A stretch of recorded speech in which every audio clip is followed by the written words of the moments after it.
5:30, December 26, 1944. The forest around Bastogne is locked in ice. Snow creaks under boots. Engines idle somewhere in the dark, their low growl vibrating through frozen air. Diesel fumes mix with pine and cordite. German artillery officers cup gloved hands around cigarettes that refuse to stay lit, scanning a horizon they can barely see. Then, from the west, a new sound begins to rise. Not shellfire. Not aircraft. A deep, rolling thunder that seems to move the ground itself. It is the sound of tanks. 4 days, Bastogne has been a clenched fist in the middle of the Ardennes. American paratroopers of the 101st Airborne have been surrounded since before Christmas, cut off by snow, fog, and German armor. German commanders believe the town is bleeding out. Supplies are low. Ammunition is rationed. Wounded men lie in frozen cellars and churches. The assumption is simple: time is on Germany's side, but this morning, time is running out. The Battle of the Bulge began 11 days earlier, on December 16, 1944, when German forces smashed through thinly held American lines in the Ardennes forest. It was Hitler's last major gamble in the West, designed to split Allied armies, capture Antwerp, and force a negotiated peace. For a brief moment, the attack achieved surprise. American units reeled backward. Roads clogged with refugees and retreating troops. Snowstorms grounded Allied aircraft, blinding the skies that usually belong to the enemy. At the center of the chaos sat Bastogne. 7 major roads converged there, making it a logistical prize no German commander could ignore. When the 101st Airborne was rushed into the town, they arrived with little more than what they could carry. No winter gear. Limited artillery. No tanks. German commanders assumed the paratroopers would collapse once fully encircled. They were wrong. By December 22, Bastogne was surrounded. German artillery pounded the town relentlessly. Infantry probed the perimeter. Tanks tried to break through the frozen woods. Inside, American defenders rationed food and ammunition, warming their hands over tiny fires, listening to shells tear buildings apart. When the German demand for surrender arrived, the American reply was one word: nuts. That response hardened German resolve and concern. German commanders around Bastogne now faced a problem they had not planned for. The longer the town held, the more time it gave the Allies to regroup. And somewhere to the south, General George S. Patton was already turning his Third Army north in one of the most audacious maneuvers of the war. Patton's pivot was executed in brutal winter conditions. Units drove day and night on icy roads. Trucks slid into ditches. Men slept in their vehicles. Engineers cleared snow while artillery units leapfrogged forward. At the heart of the relief force was armor, hundreds of M4 Sherman tanks, organized into combat commands, moving relentlessly toward Bastogne. German intelligence detected the movement too late. Back on the German side, command structures were already strained. Fuel shortages limited maneuver. Communications were unreliable.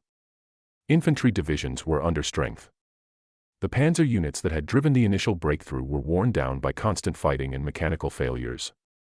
Every hour that passed made their position worse. Still, confidence lingered. German commanders believed their roadblocks and defensive belts would slow any relief attempt. The terrain favored the defender. Narrow forest roads. Steep embankments. Villages turned into strongpoints. In theory, American tanks would be forced into predictable approaches where anti-tank guns and Panzerfaust teams could destroy them one by one. In theory. As dawn breaks on December 26, the sound of engines grows louder. From the direction of Assenois, the lead elements of the U.S. 4th Armored Division begin to move. Sherman tanks, their hulls streaked with mud and snow, advance cautiously at first, infantry riding on the decks, rifles slung, faces numb from cold. Tank commanders stand half-exposed in their hatches, binoculars pressed to their eyes, breath fogging the lenses. German forward observers report movement. Then more movement. Then far more than expected. What they are seeing is not a probing force. It is a mass. Hundreds of Shermans are committed across the sector over the course of the day, spread across multiple task forces, rotating forward as losses and breakdowns occur. The pressure never stops. When one group halts to engage, another pushes around the flank. When German guns open fire, artillery answers back within minutes. The coordination is relentless. For German commanders, this is the moment control begins to slip. Orders are issued, revised, then overtaken by events. Units report being outflanked. Communications lines go dead under artillery fire. Anti-tank guns run out of ammunition or are destroyed before they can be repositioned. Panzer reserves are requested, but fuel is scarce, and the roads are jammed with retreating units from other sectors. Meanwhile, inside Bastogne, the defenders hear something new. Not incoming shells. Not the crack of rifle fire. A distant, steady rumble. It grows louder by the hour. Some soldiers climb out of foxholes despite orders, peering west through the trees. They don't know exactly what they're hearing, but they know what it means. Hope.by early afternoon, American armor punches through at Ardennes. A Sherman from the 37th Tank Battalion breaks through the German line and reaches Bastogne, linking up with the paratroopers. The siege is officially broken. But outside the town, the fighting intensifies. German commanders now face a grim reality. The American relief is not a single thrust, it is the beginning of a flood. More Shermans are coming. More infantry. More artillery. And once the weather clears, Allied air power will return with devastating force. Standing mapside, German officers watch reports stack up faster than they can process them. What was once an orderly defensive battle has become a crisis. The initiative is gone. The timetable is shattered. Bastogne has not fallen, it has become a trap, and as the rumble of American armor continues to grow, one unsettling question hangs in the frozen air. If Bastogne could not be held, what else is about to break? The attacks hit almost all at once. Across Belgium, the Netherlands, and northeastern France, German fighters burst out of the low cloud and mist, engines screaming just above the ground. At airfields like Eindhoven, Brussels-Melsbroek, Saint-Trond, Metz-Freskede, and Asch, the first warning is the sound, deep, sudden, unmistakable. Then gunfire. Tracers rip across snow-covered runways. Aircraft erupt in flames where they sit. For a few critical minutes, the gamble appears to work. At several airfields, Allied planes are caught completely exposed.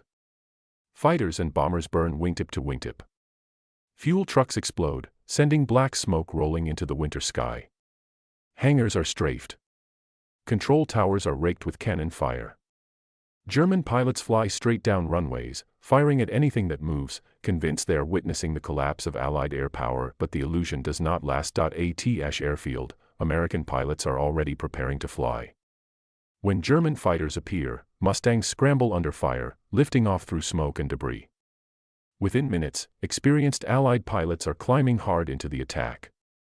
The sky fills with twisting contrails and flashing gunfire. German pilots who expected defenseless targets now face veteran opponents in full daylight. Elsewhere, Allied anti-aircraft crews react with lethal speed. Light flak and heavy machine guns hammer the low-flying attackers. The Luftwaffe's chosen tactic, flying at treetop level to avoid radar, leaves no margin for escape. There is no altitude to dive from. No room to turn. Aircraft are hit and crash in seconds. Then, as formations turn for home, the worst danger emerges. German flak batteries open fire. The secrecy surrounding Operation Bodenplatte has been absolute. Most German air defense units have not been informed of the mission. They have been warned for months that Allied fighters frequently conduct low-level attacks. When they see aircraft approaching fast and low from the west, they do exactly what they have been trained to do. They fire. Shells burst among returning German formations. Fighters disintegrate midair. Pilots bail out too low for parachutes to open. Others try to nurse damaged aircraft across the lines, only to be hit again by their own guns. In some areas, flak fire is so intense that surviving pilots later describe it as worse than anything they encountered over Allied airfields. Confusion spreads through the Luftwaffe like a shockwave. Radio discipline collapses as pilots break silence to warn others. Formations scatter. Some aircraft turn back prematurely, low on fuel and badly damaged. Others press on blindly, unsure of where they are or what awaits them. Navigation errors multiply.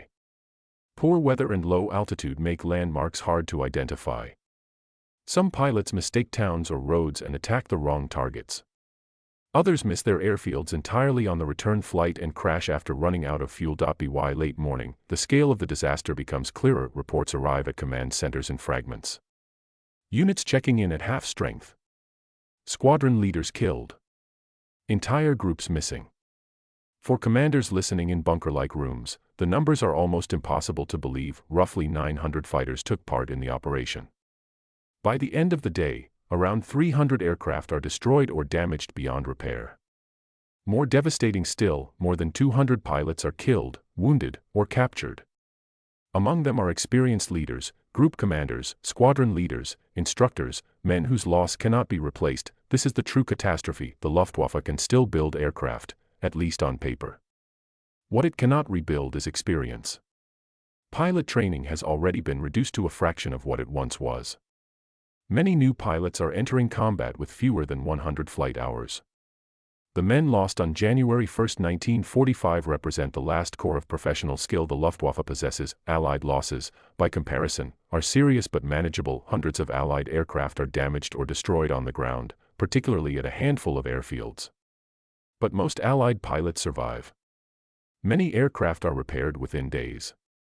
Replacement planes and crews arrive steadily from Britain and the United States. Within a week, Allied air operations resume at full intensity. The strategic balance does not shift. German commanders now face the truth they had hoped to avoid. Operation Bodenplatte has failed to achieve its primary objective. Allied air superiority remains intact. Worse, the Luftwaffe has crippled itself in the process. In post-war accounts, surviving German officers described the moment the loss figures were finalized. There is no shouting. No dramatic outbursts. Just silence. The kind of silence that comes when everyone understands the same thing at once. The gamble is lost. For the pilots who survive, the emotional toll is immense. Some land believing they have achieved a decisive victory, only to learn hours later that half their comrades are gone. Others carry the memory of friendly flak bursts exploding around them, the knowledge that secrecy and desperation killed more men than the enemy did. The planning failures become obvious in hindsight. Poor coordination. Inadequate navigation training. A fatal lack of communication with air defense units. Yet none of these errors occur in a vacuum. They are the product of a force pushed beyond its limits. By January 1945, Germany is losing on every front. Fuel shortages cripple mobility. Allied bombing devastates infrastructure. The Ardennes offensive is already stalling. Operation Bodenplatte is not born of arrogance, it is born of desperation, and desperation, in war, rarely forgives mistakes. As winter tightens its grip and the front lines begin to move inexorably eastward, the absence of the Luftwaffe is felt everywhere. German ground units are left exposed by day. Supply convoys are destroyed from the air. Retreat becomes chaos under constant attack. The loss of those fighters is not just a tactical setback. It accelerates the collapse of Germany's ability to fight in the West, and as German commanders look at the shattered remains of their air force, a darker question looms, one they can no longer avoid. By nightfall on January 1, 1945, the snow around German airfields is scarred with blackened craters and broken metal. Mechanics and ground crews work in near silence, dragging damaged aircraft into hangars, counting empty dispersal pads, staring at places where familiar machines should be. The air still smells of burned fuel and hot oil, carried by the cold wind. Inside command buildings, the final reports are coming in. There will be no corrections. No revisions. Operation Bodenplatte is finished. For Luftwaffe commanders, the numbers are devastating. Hundreds of aircraft destroyed or damaged beyond repair. More than 200 pilots killed, wounded, or captured in a single morning. Entire fighter groups reduced to shadows of their former strength. The loss is not just material, it is generational. The men who knew how to fight, who knew how to lead in the air, are gone, and the war does not pause to absorb the shock. Within days, Allied aircraft return in overwhelming numbers. Fighter bombers sweep roads and rail lines, hunting German convoys in daylight with near impunity. Bridges are destroyed. Supply depots burn. German ground units move only at night, exhausted and exposed, hiding by day from an enemy they can no longer challenge in the sky. The Luftwaffe is still present on paper, but in practice, it no longer controls the air. Surviving German pilots feel the change immediately. Missions become shorter, rarer, and far more dangerous. Fuel shortages worsen. Aircraft are grounded for lack of spare parts. New pilots arrive at frontline units with minimal training, thrown into combat they cannot possibly survive. Losses continue, but now without any strategic purpose. For many commanders, Bodenplatte becomes a silent burden. Some will survive the war and later describe the operation as the moment they knew the air war in the West was over. Others never speak of it publicly. The responsibility is too heavy. Hundreds of young men took off believing they were part of a decisive blow. Most never returned. The secrecy that once promised surprise had instead created chaos. German flak crews, doing exactly what they were trained to do, shot down their own aircraft. Navigation errors compounded by winter weather and low-altitude scattered formations. Radio silence prevented coordination when it was needed most. None of this was inevitable. But all of it was possible in a force stretched beyond its limits. Allied commanders, meanwhile, draw very different conclusions. Operation Bodenplatte is studied not as a near disaster, but as a warning. Airfields are dispersed more widely. Anti-aircraft defenses are strengthened. Alert procedures are tightened. The Allies adapt and move on. Within weeks, the skies over Western Europe are effectively uncontested. Allied bombers fly deeper into Germany. Fighters roam freely, striking targets at will. The Luftwaffe's absence accelerates the collapse of German defenses on the ground, shortening the war in the West. For historians, Bodenplatte stands as one of the clearest examples of how air power can be lost not in a single dramatic battle, but through accumulated exhaustion and one final, desperate gamble. The technology was still formidable. The aircraft were fast, well-armed, and dangerous. What was missing were the people, the fuel, the training, and the time. Innovation alone could not compensate for a system that was already broken. Today, the airfields struck during Operation Bodenplatte are quiet places. Runways have been rebuilt, abandoned, or repurposed. Grass grows where fighters once burned. In some locations, fragments of wreckage still surface after heavy rain, small reminders of a morning when the sky filled with fire and confusion. The story of those 180 minutes is not just about defeat. It is about limits. The limit of secrecy. The limit of courage under impossible conditions. The limit of what technology can achieve when human experience is exhausted. Modern air forces still study Bodenplatte. Not for its boldness, but for its lessons. Communication matters. Coordination matters. And above all, people matter more than machines, because machines can be replaced. Pilots cannot. As the Second World War ends just months later, the silence over Western Germany is striking. No great aerial battles. No last stand in the skies. Just Allied aircraft moving freely, unchallenged, shaping the final battles on the ground below. And when we look back at that frozen New Year's morning in 1945, one question lingers, heavy and unresolved. How often in war does a single desperate decision erase years of hard-won capability in a matter of hours? If this story made you pause, if it changed how you think about air power, leadership, or sacrifice, that reflection continues long after the engines fall silent.